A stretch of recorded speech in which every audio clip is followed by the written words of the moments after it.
Welcome back. This is Off by One, and you're watching part one of my One Factory Any Potion tutorial.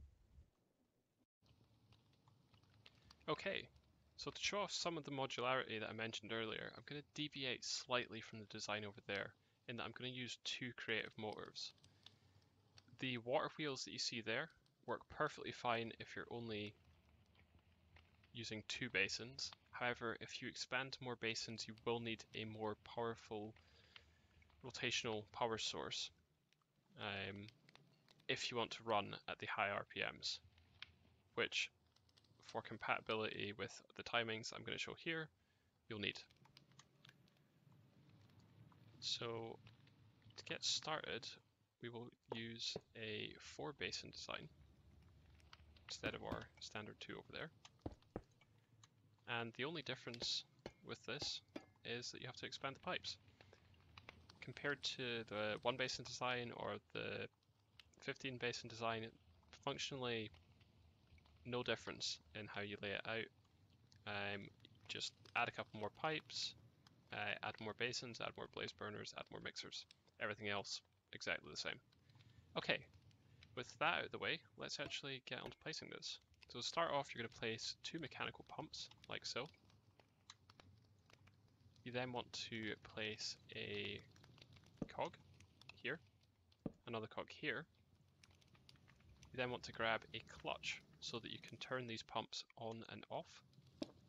One there like that, and one there like that. So one of these pumps will be your water intake, and one of these pumps will be your potion intake. You then want to place a shaft there like so, another shaft here, and finally one here. You then need a belt, and oh, it is there. Running like that. And then a block followed by your rotational speed controller, followed by a large cogwheel. Now, I'm going to, as I mentioned, run this off of a creative motor because I'm using more than the one I demoed over there. However, if you wanted to just use the 2 as I demoed earlier, you could just place a water wheel exactly here instead, or rather 3 of them, and power them from the same pool that's used as the water intake. However, I'm not going to do that in this case, as this would be overstressed.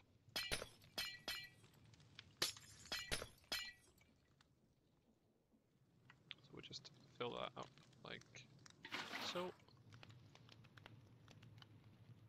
And I'm going to cap these off so that we don't accidentally pump excess water in. And let's just check that those are both facing the right way. So yes, this one is. It will be pumping water like that. This one's not, because as you can see, it's trying to suck water in, but we're going to need this line to pull potions out. Let's just grab the creative tank I mentioned earlier. Again, in your case, you'll probably have another pipe running off to your storage system. Just so this doesn't overflow with potions, I'm going to put a creative tank there.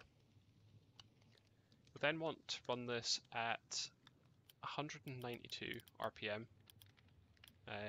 Basically, the higher the better. If you can do 256, go for it, but 192 is plenty. And finally, for this stage, you want to fill each of these containers up, like so.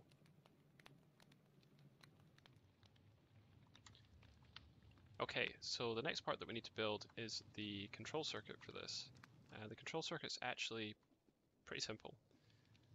You need a block there like so, with a torch on it to keep this gear shift turned off by default. And you need another block above it here, like so that both of these are turned off by default. Then you simply need to grab 2 redstone links and place them like that. Now, I recommend that you follow the channels that I use here, but you are of course welcome to use your own. I'll be using bottles as the frequency 1 slot for all of the links in this creation, as it indicates that this is part of the potion factory. So for this one up here, I've got potion bottle, and this is controlling the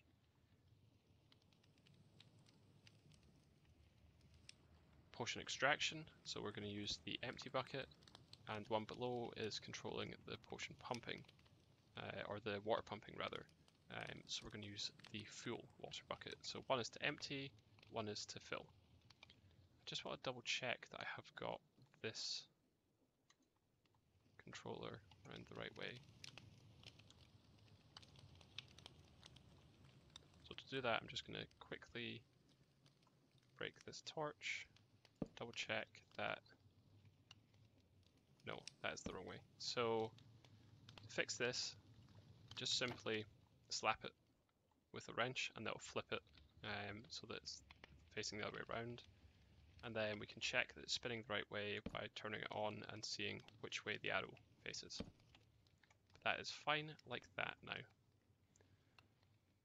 So that's it for the first stage. I'll see you again in just a moment for the input circuit. Okay, that's it for this part.